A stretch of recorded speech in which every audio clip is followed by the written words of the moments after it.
আমি গাজীপুর থেকে এসেছি ছাত্র শিবিরের পক্ষ থেকে। আমাদের অসংখ্য লোকজন ঢাকাতে জড়ো হয়েছে এবং আমরা চাই এই কোঠা আন্দোলনের মাধ্যমে সরকারকে পতন করে তারপরে আমরা ঘরে ফিরব। আমাদের লক্ষ্য হলো সরকারকে পতন করা। আত্মরক্ষার জন্য ভবনের ছাদে উঠেও রেহাই পাননি চট্টগ্রামের ছাত্রলীগ ও যুবলীগ কর্মীরা। কোটা আন্দোলনরত শিক্ষার্থীরা হঠাৎ চারদিক থেকে আক্রমণ শুরু করলে আত্মরক্ষার্থে তারা বেলাল মসজিদের মির্দাদ মেনশনের ছাদে অবস্থান নেয়। আন্দোলনকারীরা তখন পাশের ওয়েল ফুডের ভবনে ওঠে। সেখান থেকে তারা বড় বড় পাথর ছুঁড়তে শুরু করে ছাত্রলীগ যুবলীগ নেতাকর্মীদের উদ্দেশ্য করে।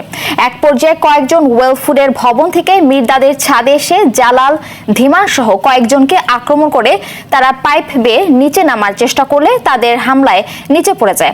এদের মধ্যে জালাল উদ্দিন জুবায়ের সরকারি, হাজী মোহাম্মদ মহসিন কলেজ ছাত্রলীগ নেতা ও ধীমান সেনগুপ্ত ৫ নম্বর মোহরা ওয়ার্ড যুবলীগ নেতা। আন্দোলনে বহিরাগতদের অংশ নেওয়ার প্রমাণ পেয়েছে আইন শৃঙ্খলা বাহিনী। এদিকে গতকাল সশস্ত্র ক্যাডারদের হামলায় নিহত ঢাকা কলেজ ছাত্রলীগের কর্মী সবুজ আলী সহ নিহতদের স্মরণে বিকেলে আওয়ামী লীগের কেন্দ্রীয় কার্যালয়ের সামনে গায়েবানা জানাজা অনুষ্ঠিত হয়েছে।